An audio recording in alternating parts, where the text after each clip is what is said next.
नमस्कार। शब्द साची विंध्य के समाचार बुलेटिन में आपका स्वागत है। मैं हूं आपके साथ नियाजिया। शुरुआत करते हैं हेडलाइन से। एबीवीपी के नए राष्ट्रीय अध्यक्ष बने रीवा के प्रोफेसर रघुराज तिवारी का अधिवेशन में सम्मान एवं पदभार ग्रहण। रीवा में अटल पार्क का टेंडर निरस्त, कंपनी 2 साल के लिए ब्लैकलिस्ट। रीवा में कचरे के ढेर में मिला नवजात शिशु का शव, नोच रहे थे आवारा कुत्ते। रीवा जिले के होनहार साइकिलिस्टों ने शहर का नाम किया रोशन। रीवा में मॉर्निंग रन के दौरान युवक को वाहन ने कुचला, मौके पर मौत। रीवा में मोटरसाइकिल पर चल रहा चलता फिरता साइबर कैफे। आईजी ने रीवा जिले के शहरी एवं ग्रामीण क्षेत्रों के थानों का किया वार्षिक निरीक्षण। सतना में अवैध शराब से भरी कार गोमती से टकराई, ग्रामीणों ने तस्कर को दबोचा। सतना में ट्रैक्टर ट्रॉली तालाब में गिरी, ड्राइवर लापता। मऊगंज में उपयंत्री की सेवा समाप्त, कार्यपालन यंत्री पर दया को लेकर उठे सवाल। शहडोल में न्यायालय गेट के पास मिला युवक का शव, ठंड से मौत की आशंका। और एमपी में कड़ाके की ठंड से फिलहाल राहत, कोहरे का बढ़ा असर। जादू देखा है, हम दिखाते हैं। आप सोचिए, हम बनाते हैं। अपने घर या ऑफिस को सजाएं मनपसंद डिजाइन के कस्टमाइज वॉलपेपर्स, ब्लाइंड्स, पेंटिंग्स और लेजर कटिंग से बनी आकर्षक चीजों से। आज ही कॉल कीजिए 7611125428, क्योंकि आपकी कल्पनाओं को पंख देना भी जरूरी है।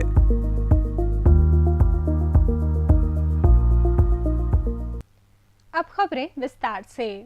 देहरादून में अखिल भारतीय विद्यार्थी परिषद के 71वें राष्ट्रीय अधिवेशन में रीवा के प्रोफेसर रघुराज किशोर तिवारी को नए राष्ट्रीय अध्यक्ष की जिम्मेदारी सौंपी गई। ये पहली बार है जब विंध्य क्षेत्र से किसी कार्यकर्ता को एबीवीपी का राष्ट्रीय अध्यक्ष बनने का गौरव प्राप्त हुआ है। शुक्रवार को देहरादून के परेड ग्राउंड में शुरू हुए 3 दिवसीय राष्ट्रीय अधिवेशन में प्रोफेसर रघुराज किशोर तिवारी को औपचारिक रूप से ये जिम्मेदारी दी गई तथा उनका भव्य सम्मान किया गया। इसरो के पूर्व अध्यक्ष डॉक्टर एस सोमनाथ ने अधिवेशन का उद्घाटन किया। कार्यक्रम में उत्तराखंड के मुख्यमंत्री पुष्कर सिंह धामी, कई कैबिनेट मंत्री, विधायक और भाजपा के वरिष्ठ नेता मौजूद रहे।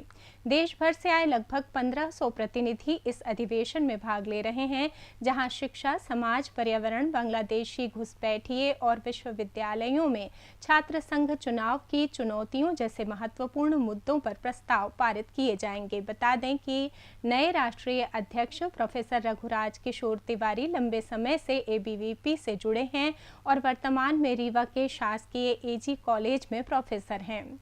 रीवा नगर निगम ने अटल पार्क के संचालन एवं रखरखाव के टेंडर को पूरी तरह निरस्त कर दिया है। साथ ही सर्वाधिक 5 करोड़ 21 लाख रुपए की बोली लगाने वाली कंपनी आराध्य श्रीराम प्राइवेट लिमिटेड को 2 वर्ष के लिए ब्लैकलिस्ट कर दिया गया है तथा उसकी जमा ईएमडी यानी अर्नेस्ट मनी डिपॉजिट राशि भी जब्त कर ली गई है।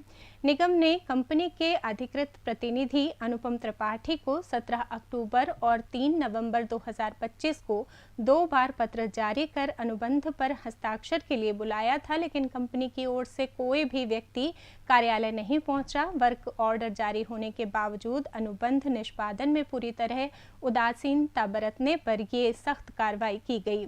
नगर निगम आयुक्त सौरभ सोनवड़े के मुताबिक निविदा शर्तों की कंडिका 23 के तहत ठेकेदार की लापरवाही स्पष्ट पाई गई, इसीलिए ईएमडी जब्त करने, 2 साल के लिए ब्लैकलिस्ट करने और टेंडर निरस्त करने का निर्णय लिया गया। जल्द ही अटल पार्क के लिए रीटेंडर जारी किया जाएगा। रीवा शहर के चुरहटा थाना क्षेत्र में गुरुवार दोपहर करीब 2 बजे एक दिल दहला देने वाली घटना सामने आई। मैदानी इलाके में कचरे के ढेर के पास लोगों ने देखा कि आवारा कुत्ते किसी चीज को नोच रहे हैं। नजदीक जाकर देखा तो सभी के होश उड़ गए। वहां एक नवजात शिशु का शव पड़ा था, जिसे कुत्ते बुरी तरह क्षत विक्षत कर रहे थे। सूचना मिलते ही चुरहटा पुलिस तुरंत मौके पर पहुंची। शव को कब्जे में लेकर संजय गांधी मेडिकल कॉलेज अस्पताल की मोर्चरी में रखवाया गया। शुक्रवार को शव का पोस्टमार्टम कराया गया।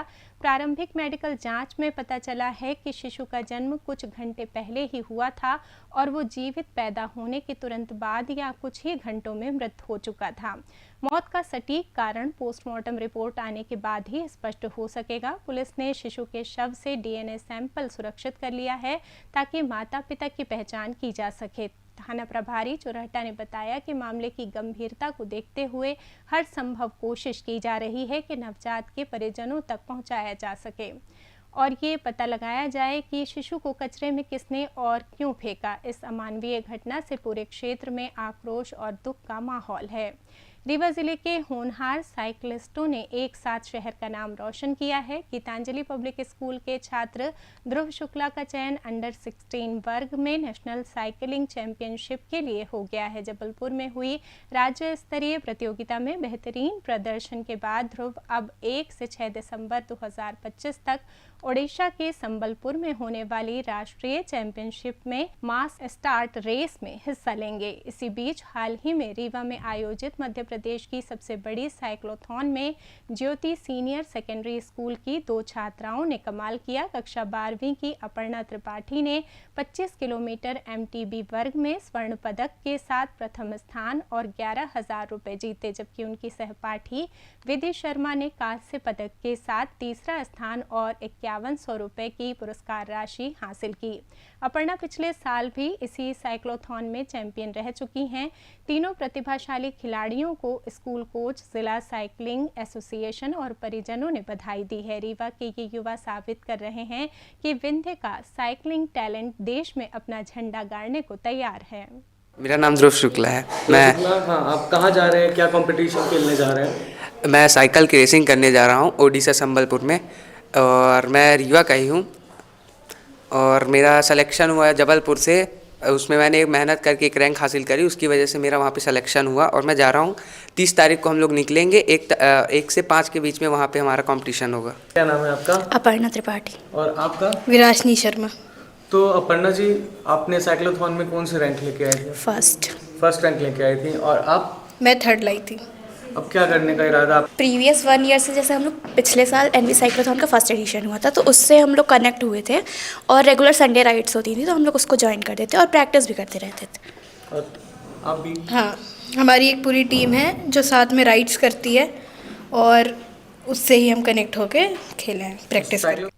रीवा जिले के रायपुर करचुलियान में रीवा इलाहाबाद हाईवे पर शुक्रवार सुबह एक और दर्दनाक सड़क हादसा हुआ। आर्मी भर्ती की तैयारी कर रहे 24 वर्षीय युवक संतोष रावत को तेज रफ्तार अज्ञात वाहन ने कुचल दिया। हादसे में संतोष की मौके पर ही मौत हो गई।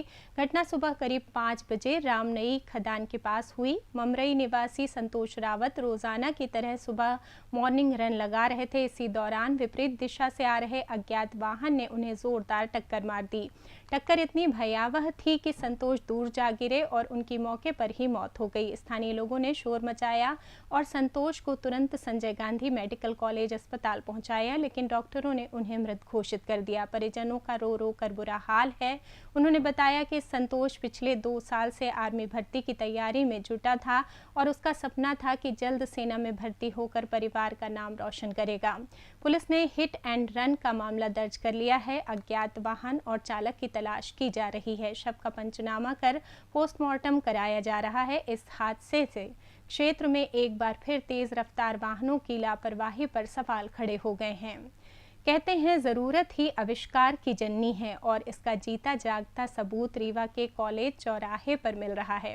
यहाँ एक युवक ने अपनी पुरानी हीरो होंडा स्प्लेंडर को ही चलता फिरता साइबर कैफे बना डाला है। बाइक के साइड में लोहे का फ्रेम लगाकर पूरा सेटअप तैयार किया गया है, जिसमें कंप्यूटर, प्रिंटर, स्कैनर, इन्वर्टर और बैटरी बैकअप, साथ ही छोटा सा जनरेटर भी पीछे बंधा रहता है। बस जनरेटर स्टार्ट किया और कैफ़े चालू। इस अनोखे कैफ़े का संचालन करने वाले युवक ने हंसते हुए कहा कि दुकान का किराया 15-20 हज़ार महीना कहाँ से लाऊं भाई। गोमती लगाओ तो अतिक्रमण बताकर हटा देते हैं। सोचा जब फिक्स जगह नहीं मिल रही है तो कैफ़े को ही मोबाइल बना देते हैं। अब जहां स्टूडेंट्स की भीड़, वहीं गाड़ी खड़ी और काम शुरू। Online form, admit card, marksheet, print, photocopy सब कुछ यहीं हो जाता है। सुबह 8 बजे से शाम 6 बजे तक छात्रों की लाइन लगी रहती है। हाँ, कभी कॉलेज प्रबंधन भगा देता है, कभी नगर निगम का अतिक्रमण दस्ता आ जाता है, लेकिन युवक का जवाब तैयार है। गाड़ी स्टार्ट और 200 मीटर आगे नया ब्रांच खुल गया। रीवा के इस मोबाइल साइबर कैफे को देखकर हर कोई हैरान है और तारीफ कर रहा है कि जुगाड़ की भी अपनी एक अलग क्रिएटिविटी होती है। आईजी रीवा जोन गौरव राजपूत ने शुक्रवार को रीवा जिले के शहरी एवं ग्रामीण क्षेत्र के थानों का वार्षिक निरीक्षण किया। इस दौरान पुलिस अधीक्षक रीवा शैलेंद्र सिंह भी उनके साथ मौजूद रहे। निरीक्षण की शुरुआत शहर के अमहिया थाने से हुई। आईजी ने थाने का भ्रमण किया, जहां महत्वपूर्ण दस्तावेजों की बारीकी से जांच की और थाना प्रभारी को आवश्यक दिशा निर्देश दिए। इसके बाद आईजी सिरमौर थाने पहुंचे, जहां आईजी ने थाना परिसर, बैरक, हवालात तथा कार्यालय का निरीक्षण किया और कार्रवाई से जुड़े सभी रजिस्टरों का अवलोकन किया। इसी क्रम में बैकुंठपुर थाने का भी वार्षिक निरीक्षण किया गया। निरीक्षण के दौरान आईजी गौरव राजपूत ने कहा कि थानों में जो भी कमियां पाई गईं, उनके सुधार के लिए थाना प्रभारियों को तत्काल निर्देश दिए गए हैं। सतना जिले के सभापुर थाना क्षेत्र के बिरसिंहपुर में सिमरिया मोड़ पर देर रात बड़ा खुलासा हुआ, जब अवैध शराब से भरी एक हाई स्पीड क्रेटा कार सड़क किनारे खड़ी गोमती से जा टकराई। हादसे की आवाज सुनकर पहुंचे ग्रामीणों ने कार की डिक्की खोली तो उसमें 13 पेटी अवैध अंग्रेजी शराब भरी मिली। ग्रामीणों ने तुरंत कार में सवार एक तस्कर अर्जुन तिवारी निवासी रीवा को पकड़ लिया, जबकि दूसरा आरोपी संजय चौबे अंधेरे का फायदा उठाकर फरार हो गया। शराब की खेप रीवा जिले के सिमरिया क्षेत्र में सप्लाई की जानी थी। सूचना मिलते ही सभापुर पुलिस मौके पर पहुंची और आरोपी अर्जुन तिवारी को हिरासत में ले लिया। पुलिस ने फरार आरोपी संजय चौबे की धरपकड़ के लिए दबिश शुरू कर दी है। थाना प्रभारी के अनुसार शराब कहां से लाई गई और किस बड़े नेटवर्क को सप्लाई होनी थी, इसकी गहन जांच की जा रही है। हादसे में दोनों तस्करों को गंभीर चोट नहीं आई है। आबकारी विभाग को भी सूचित कर दिया गया है। मामला दर्ज कर आगे की कार्रवाई जारी है। सतना जिले के कोलगवां थाना क्षेत्र के बाबूपुर चौकी अंतर्गत पोइंधा गांव में शुक्रवार दोपहर एक दिल दहला देने वाला हादसा हो गया। मिट्टी से लदी ट्रैक्टर ट्रॉली अचानक बेकाबू होकर गांव के पास बने गहरे तालाब में जा गिरी। हादसे के समय ट्रैक्टर चला रहे ग्राम पोइंधा निवासी नन्हू सिंह वाहन के साथ ही तालाब में समा गए और तब से लापता हैं। ग्रामीणों ने दोपहर में तालाब किनारे ट्रैक्टर के फिसलने के निशान और पानी में बुलबुले उठते देखे। आशंका होने पर उन्होंने तुरंत बाबूपुर चौकी पुलिस को सूचना दी। मौके पर पहुंची पुलिस ने ग्रामीणों के साथ मिलकर तलाश शुरू की, लेकिन तालाब में पानी की गहराई और भारी कीचड़ के कारण हाथ से खोज संभव नहीं हो सकी। पुलिस ने तत्काल क्रेन बुलवाई और ट्रैक्टर ट्रॉली को बाहर निकालने का प्रयास शुरू किया। साथ ही भोपाल से एसडीआरएफ की विशेषज्ञ गोताखोर टीम को मौके पर रवाना किया गया। शाम तक चले लगभग 2.5 घंटे के व्यापक सर्च ऑपरेशन के बावजूद चालक नन्हू सिंह का अब तक कोई पता नहीं चल सका है। तालाब में दृश्यता ना के बराबर होने और तल में मोटी परत जमा गाद के कारण गोताखोरों को भी भारी मुश्किल हो रही है। मऊगंज में ग्रामीण यंत्रिकी विभाग में उस समय हड़कंप मच गया जब कार्यपालन यंत्री एसपी रावत और उपयंत्री प्रवीण कुमार पांडे के बीच हुई निजी बातचीत का ऑडियो सोशल मीडिया पर वायरल हो गया। इस वायरल ऑडियो के तुरंत बाद कलेक्टर संजय जैन ने उपयंत्री प्रवीण कुमार पांडे की सेवा समाप्त करने के आदेश जारी कर दिए, लेकिन हैरानी की बात यह है कि ऑडियो में दबाव बनाने की भूमिका में नजर आ रहे कार्यपालन यंत्री एसपी रावत पर कोई कार्रवाई नहीं की गई। इसी मामले को लेकर सामाजिक कार्यकर्ता बीके माला ने संभागायुक्त को शिकायत दर्ज कराई है। उन्होंने रावत पर गंभीर आरोप लगाते हुए बताया कि पहले भी जिला पंचायत में रिश्वत लेते उनका वीडियो वायरल हो चुका है और उसकी जांच अभी तक लंबित पड़ी है। साथ ही रावत ने नियमों को ताक पर रखकर अपनी सर्विस बुक में स्वयं ही सीआर लिख लिया था, जो अधीक्षण यंत्री की जांच में साबित भी हो चुका है, लेकिन उसके बावजूद उन पर कोई कार्रवाई नहीं हुई। इतना ही नहीं, एक मामले में कोर्ट की टिप्पणी पर भी रावत ने आपत्तिजनक बयान दिया था, जो न्यायालय अवमानना की श्रेणी में आता है। बीके माला ने संभागायुक्त से मांग की है कि एसपी रावत के खिलाफ भ्रष्टाचार एवं न्यायालय अवमानना का प्रकरण दर्ज किया जाए तथा उनके खिलाफ लंबित सभी जांचों की निष्पक्ष जांच कराई जाए। श्री रावत जी स्वयं कार्यपालक यंत्री रहते हुए अपनी सेवा पुस्तिका में छेड़छाड़ की गई है और छेड़छाड़ में समय वेतनमान व अन्य वेतनमान स्वयं दर्ज कर लिया गया है, जिसके लिए प्रपोजल शासन स्तर से भेजा गया है। कमिश्नर रीवा संभाग रीवा ने ही भेजा है, ये देख लीजिए, ये पत्र भेजा गया है और ये उन्होंने अपने सेवा पुस्तिका में काट छांट की है। सेवा पुस्तिका में उनसे वरिष्ठ अधिकारी वो लिखेंगे कि इनके ये चीज़ें वेतनमान है, ये आदेश है, और उन्होंने अपने नाम को, जो नाम में संशोधन होता है तो नाम रावत और कोल की जगह शब्द लिखना है, जिसमें लिखने के लिए स्वयं वरिष्ठ अधिकारी का शासन का निर्देश होना चाहिए। ये शासन के सर्कुलर है जिसमें जांच हुई है, अधीक्षण यंत्री ने जांच की है। शहडोल में पाली रोड स्थित न्यायालय गेट के सामने शुक्रवार सुबह मॉर्निंग वॉक करने वालों को एक युवक का शव संदिग्ध हालत में मिला। सूचना मिलते ही कोतवाली पुलिस मौके पर पहुंची और जांच शुरू की। मृतक की पहचान उमरिया जिले के भीमा डोंगरी निवासी 30 वर्षीय दीनदयाल बैगा के रूप में हुई है। वो टी शर्ट और पैंट पहने हुए था।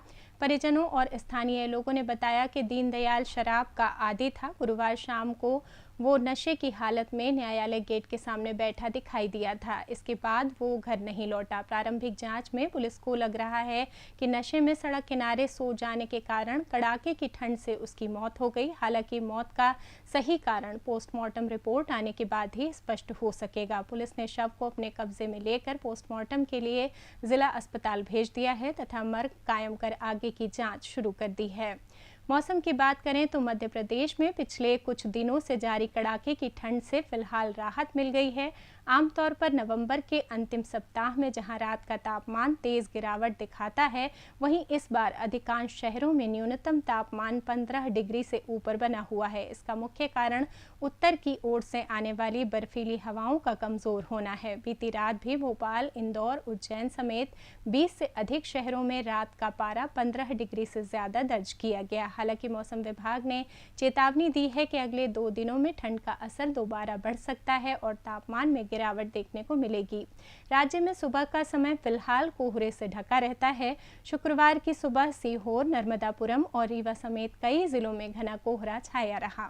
इसी के साथ ये समाचार बुलेटिन समाप्त हुआ। कल फिर मिलेंगे नई खबरों के साथ। जुड़े रहिए शब्दसाची विंध्य से और विंध्य से जुड़ी तमाम खबरों के लिए हमारे चैनल को सब्सक्राइब कर दें। अपने आसपास की खबरें हम तक पहुंचाने के लिए स्क्रीन पर दिए नंबर पर आप संपर्क भी कर सकते हैं। धन्यवाद।